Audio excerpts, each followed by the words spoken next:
Okay, we're ready for math lesson 10.7. We're still working with negative and positive numbers. We've been talking this week about absolute value. We learned how to add and subtract positive numbers. We learned dividing and multiplying negative and positives are super easy. Just kind of remember what needs to go where and how many positives and negatives you need. So today we're going to look at negative mixed numbers. Now the lesson, it's really short, and the lesson actually started out by showing you what not to do. And it showed you why you can do it that way, but it ends up being pretty difficult. So I'm not even going to show you that. I'm just going to walk you through that, and then I'll actually show you what they did. Okay, so basically what they did was, in your book, they said if you have negative, you know what? Let me make this bigger. It's easier. If you have negative 2 1/3. Okay, now that's a mixed number. Okay, it means this means the same thing as negative 2 plus negative 1/3. Okay, that's what this means. Okay, now no, actually that's not the one. Well, okay, that's what they started out with, just showing you what a mixed number with a minus sign, negative sign in front of it means. But that's not the one they actually were going to show you. So let me show you the one they're going to show you. I skipped ahead, or stayed behind rather than skipped ahead. Okay, so the example that they showed you here is 5 2/3 minus 6 1/3. Okay, so there's what they put. Now what they did was, I'm not going to write anymore. If you'll look at the very bottom of page 210, what they did is they rewrote that and they put a plus sign in there right here, because that's basically what that means. Okay, the negative sign goes with this. You're adding a negative is what that means. All right, now got to be real careful about this.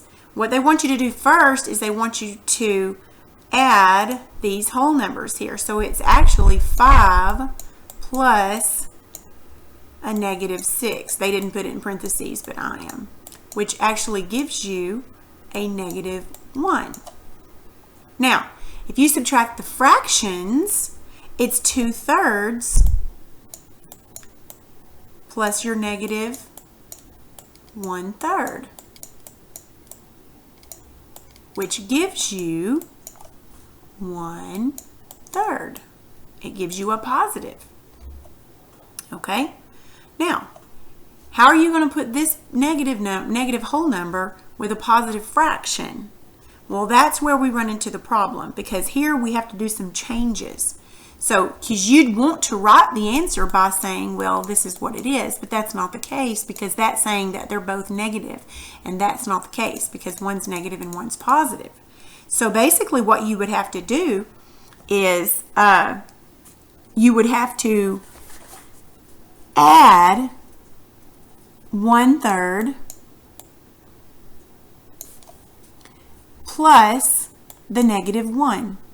Well, the only way to do that is to change it to 3/3, because you know it has to have the same number as this, but this of course would be a negative.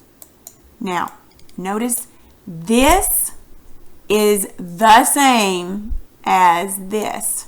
It could have been any number over itself. It could have been 6/6. It could have been 10/10 or whatever. But we did 3/3 because it has to match this here. But it equals 1. Okay. When you do all the calculations and thus and so, you end up with negative 2/3. Okay. So then what you can do, the answer then would be this. The answer to this is that. Okay, you're looking at that going, okay, I am confused. Are you good and confused? Okay, good. That's the way I want it. Okay, so let me show you the best way to do it.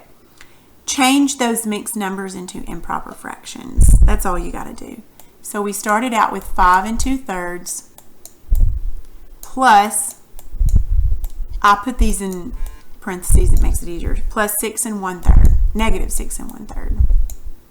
Okay, what we're going to do is we're going to change these to improper.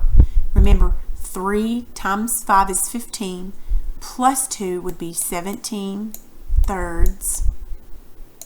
Okay, plus 6 times 3 is 18, plus 1 would be 19 thirds. But remember, this is a negative,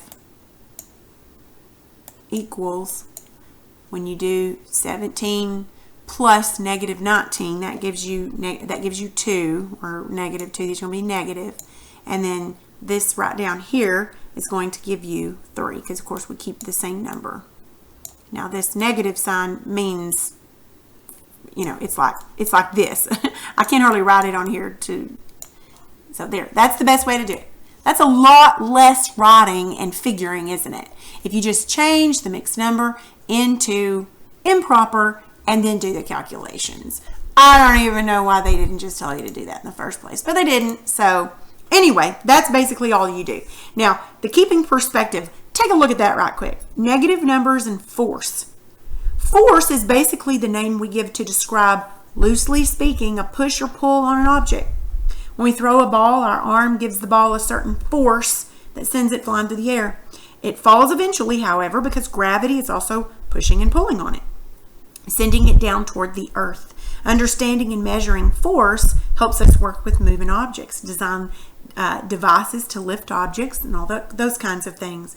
Now, negative numbers play a key role in studying and working with force. We can use negative numbers to describe the force being exerted on an object in one direction, and positive numbers to describe the force being exerted in another direction.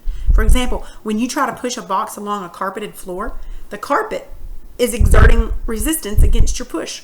We could represent the resistance as a negative force and your push as the positive force.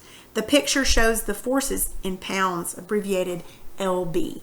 That's just a little FYI, and you can consider that your science today. Look at the next page. It kind of shows you a picture of what that's saying. So there's your box, your negative 3 pounds, forcing applied by pushing it, and the resistance force from the carpet is negative 2 1/3 pounds. So if you add those two forces together, that gives you the resulting force on that is 2/3 pounds of force. It's just an example. You don't have to know that, but it's just an example of how God gives us negative numbers to help us, and it helps us describe the creation and the things that go on in creation, the things that always stay the same. Okie dokie. All right, so your assignment is going to be worksheet 10.7. It is front and back. The back side of the page is all skill sharpening. It's just all review. The front page is just simply kind of the same thing that you did with the last lesson. It gives you a problem, an equation to figure out, and then it gives you an example meaning, like how you would use that in real life. Okay, I will not grade the front. I will grade the back. If you need help on the front, let me know, and I'll be glad to walk with you through that. But it should be pretty easy because you know how to add and subtract fractions, and I think all of these fractions are going to have the same denominator, so you won't have to change and all that kind of stuff. You'll just be adding and subtracting. But remember, that bottom number, when you add and subtract, that bottom number, you don't add or subtract it.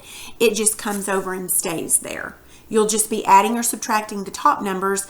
Use that number line if you want to go back and find a number line, and that's all you do. Okay, so let me know if you need any help. Otherwise, do worksheet 10.7. Yeah!